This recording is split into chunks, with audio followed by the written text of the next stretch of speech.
Hello my dear friends, you're on the Military Summary channel, and today we will discuss the situation in Ukraine on the 6th of May. And first today we'll start from the Kharkiv area.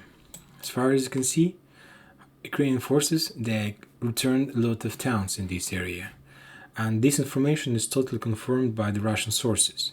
We discussed the situation a few days ago, and yesterday we discussed that the Russians, as soon as Russians lost the town Stary Saltov, they decided to move to the north.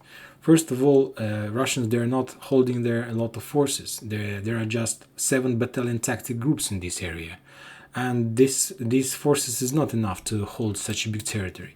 So that's why they decided to retreat. And as far as I know, they retreat almost without losses. Today, Ukrainians, they announced that they managed to capture around 15 soldiers, 15 snipers, Russian snipers in this area.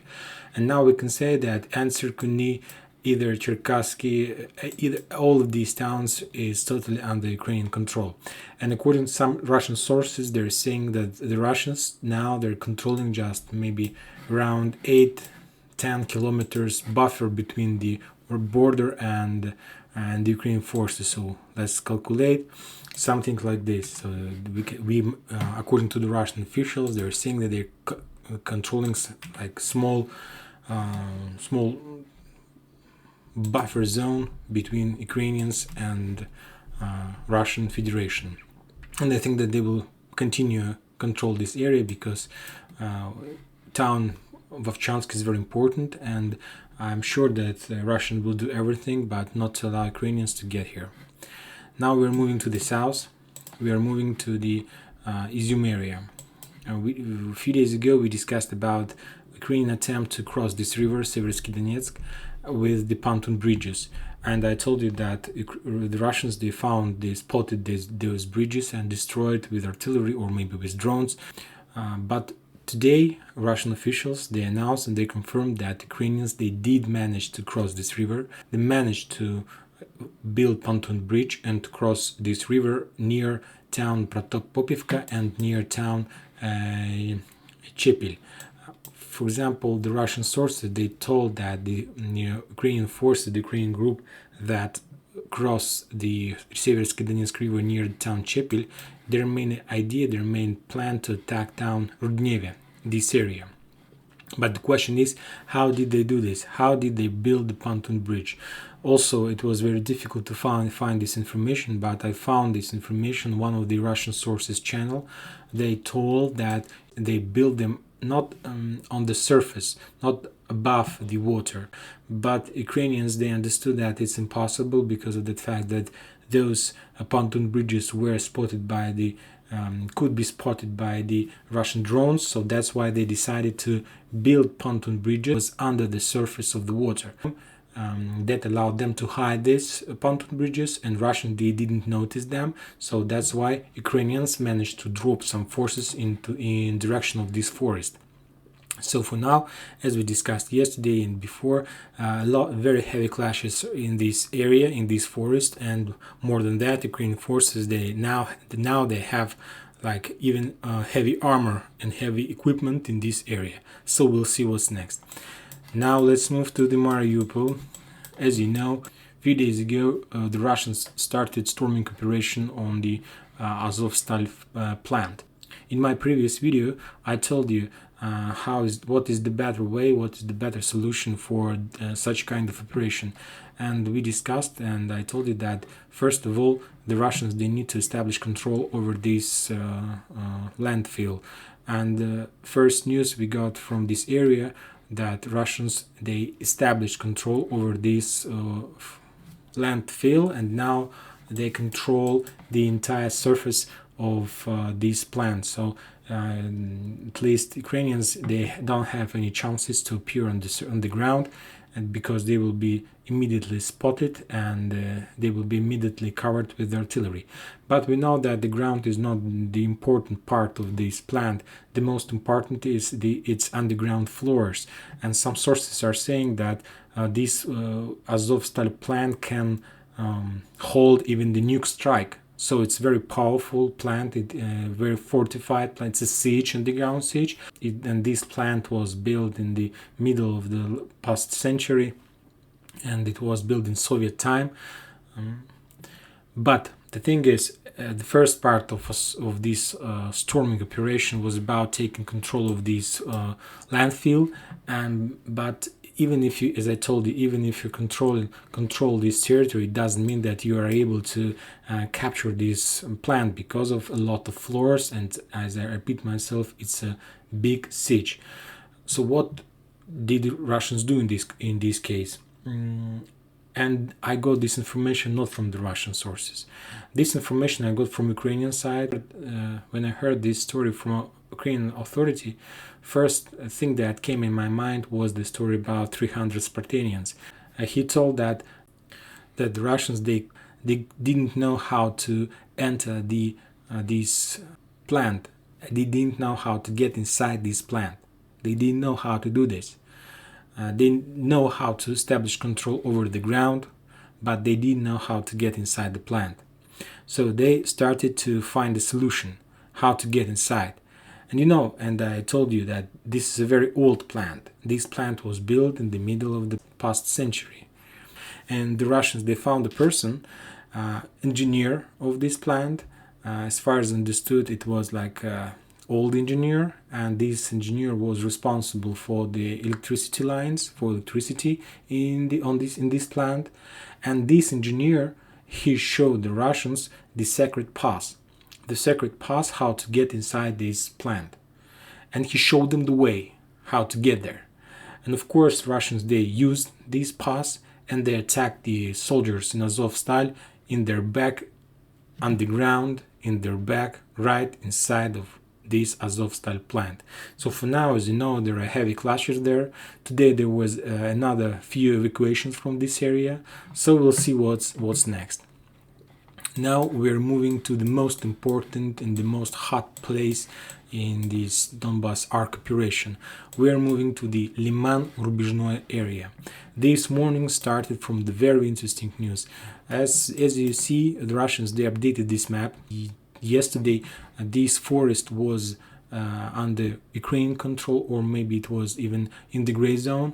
But this morning, Russia announced that they totally cleared this forest from Ukrainians, and that this morning, they attacked from this forest in direction of Voyevodovka. In this direction, they were trying to storm this town, and after that, there were no more news. There were no more news from this area. Later, somewhere at noon, the Russians, the sources, they told that they established control over this town, Voyevodovka. They totally established control over this town. And later, like an hour later, I got the news that there were heavy clashes in this forest, that the Russians, they were attacking in the area of Purdivka in direction of Severodonetsk. And by this evening, by the time I start recording this video, I got information from the Russian sources that now, at this moment, there are very heavy clashes in the middle of the Severodonetsk, somewhere here.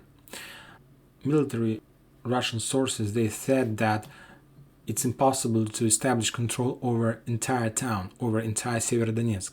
First of all, the city is located in the lowland, and Lysychansk is located on the hill. These sources, they're saying that on the edge of this Lysychansk, from the edge of Lysychansk, you can control and see about half of Severodonetsk. So it's like right in front of you. So that's why it would be very difficult for the Russians to establish the total control over Severodonetsk, and they're saying that if the Russians want to establish control over an entire town, first they need to take Lysychansk. So I'll repeat myself. By this evening, according to the Russian sources, there are heavy clashes in the middle of the Severodonetsk, and the town Voyevodovka is under total Russian control.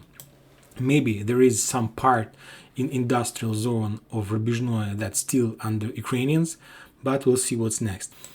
Another very important news today came from this area. We discussed this area a few times. This is the area where, according to my vision, the Russians, they're planning to create another front line for Ukrainians. and we discussed about this area, about the attack in direction of the Seversk, and this area near the town Bilogorivka with its landfill. But today I got two very interesting news. First of all, let's discuss the Bilogorovka one more time. This is this landfill. It's very big and powerful something in this area. And as far as I see, this is a very nice place where the Russians, if they take this territory, may be able to establish very powerful fortified area and very powerful area they can use to correct their artillery strikes. And also there are another landfill on the north of this area, so this place is a very nice place to establish their foothold. And yesterday in the evening I got the first video from this area, like the Russians, they were bombing these buildings. So I think that the Ukrainians they were using these buildings as some like block posts to control the forest area, and these buildings were bombed. And today I got another confirmation from the governor of this area. He said that there are clashes in this town. It was published on his Facebook. He told that there are clashes in this town. What does it mean? You need to understand the difference between like clashes, for example, in Liman area or Yampil, and the clashes in Bilogorovka. In this area, there is no tanks. There are no tanks. There is no artillery. There are just Reko and sabotage groups. Their main idea to Russians, they're moving here their Reko and sabotage groups, and their main idea to take control over this town, to take control over most important points in this area, like this landfill, like this bridge, like this building. Their main goal to destroy the enemy forces in this area and to hold this territory until the main forces come here. So now I understand that the Russians, they're doing this something like this. They're taking control over this town. Meanwhile, they're pushing their heavy tanks and artillery and heavy vehicles in this direction. This operation should be very fast. You can't hold this area for a week, because Ukrainians, as soon as they understand that something is wrong there, they would send their forces here. And sooner or later, they will take control over this town back. So that's why they need this sabotage group. They need to work very fast. So this is the news from the governor of this district. Another important news came from the west of this area, from the area on the west of the town Siversk. It is the area where I thought that there would be the area where the Russians are planning to establish this, to create another front line. And today, from the report of the Ukrainian military authorities, we got the information that the Russians trying to take control, trying to make offensive operation in direction of Seversk. And as you see, this map was updated a little bit, and the Russian sources, they moved this gray line to the south. And now this gray line is on the other side of Seversky Donetsk River. It's on the Ukrainian side. So that means they're trying to say that there are the same Reko and sabotage group operations. What does it mean? The Russians, they're sent here their Reko and sabotage groups to establish control over this area and to protect the main forces while they're building the pontoon bridges and crossing this river, to take control over this land and to prepare their foothold in this area. So we can say, according to the information we got, we can say that all this entire territory Russians are using to cross the Seversky Donetsk River and to prepare their foothold in this area. And of course, maybe it's just a false flag, because, for example, Bilogorivka is very close to the Lysychansk, and any kind of clashes in this area means for this army that they will be surrounded if the Russians will achieve success. They have to move some forces there to take this territory under control. So maybe it's a false flag. The same thing is here. Maybe it's the false flag as well. But we'll see what's next. And that's it for today. Thank you for watching. Subscribe to my channel and enjoy your weekend. Bye bye.